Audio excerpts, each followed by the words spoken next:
Horumarinta aragtiyada cusub ee ganacsiga ee ku soo xoogeysanaya Muqdisho ayaa keenay in waqti dheer kadib xeebaha loo dalxiis tago laga arko doon dalxiis oo casri ah oo ay u dhameystiran yihiin adeegyada fududeynaya in lagu nagaado. Waxaa jira doono yaryar oo ka shaqeynaya xeeliga xeebta, kuwaasi oo dadka qaada badweyntan ugu geeya doonta dalxiis. Waa shaqo abuur laba dhinac ah. Mar waxaa ka macaasha dhalinyarada doomaha yaryar wata, marna waxa ay shaqo abuur u noqotay kuwa doonta ka shaqeeya. Cabduqaadir Maxamed Ibraahim waa milkiilaha doonta. Waxa uu ka sheekeynayaa sida ay ugu dhalatay in xilligan loo baahan yahay doon dalxiis oo casri ah. Waxa uuna aragtidan ka soo maanguuriyay doomaha dalxiiska ee caalamka.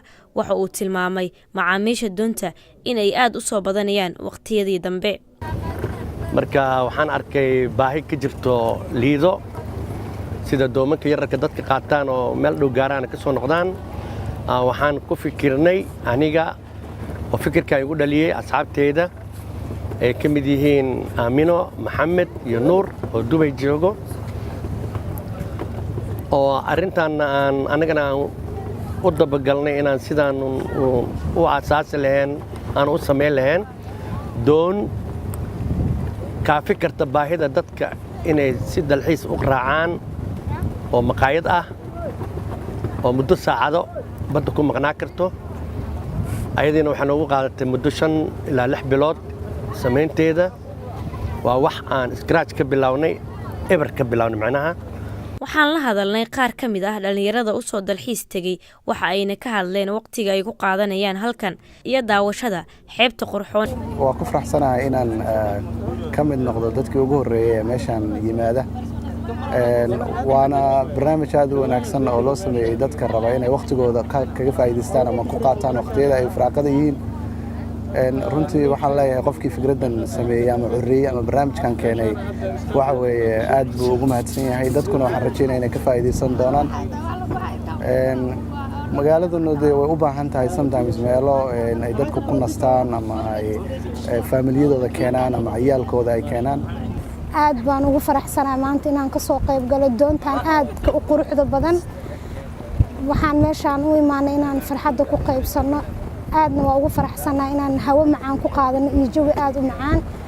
waxaan rajaynayaa insha Allah in shacabka kale iyo dhammaan dhalinyarada dhan ay ka soo qayb gali doonaan ee kulli wada imaan doonaan insha Allah. aad baan u soo dhaweynayaa arrintan doonta, waana loo baahnaa. marka dadkii fikirkeeda lahaa waxaan leeyahay fikir guuleystay ayaad la timaadeen.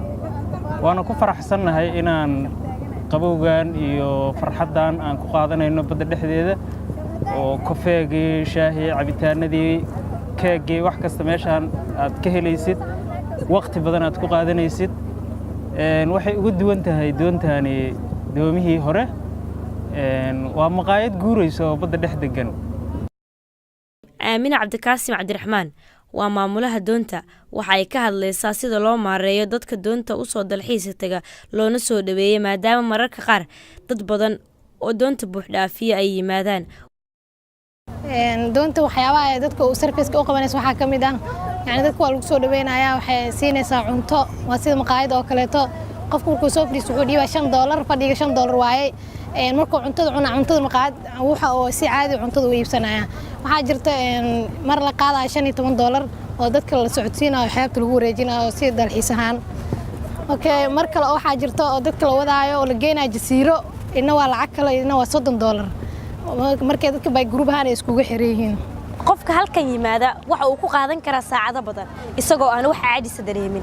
doontu waxa ay leedahay maqaaxi dadku ay ka heli karaan cunooyinka fudfudud. mararka qaar dadka doonta soo raaca waxaa loo dalxiis geeyaa xeebaha Jasiiro iyo Warshiiq. doontani nooceeda wali laguma arag guud ahaan Soomaaliya, gaar ahaan magaalada Muqdisho iyo xeebta Liida ee imika ka howlgasho.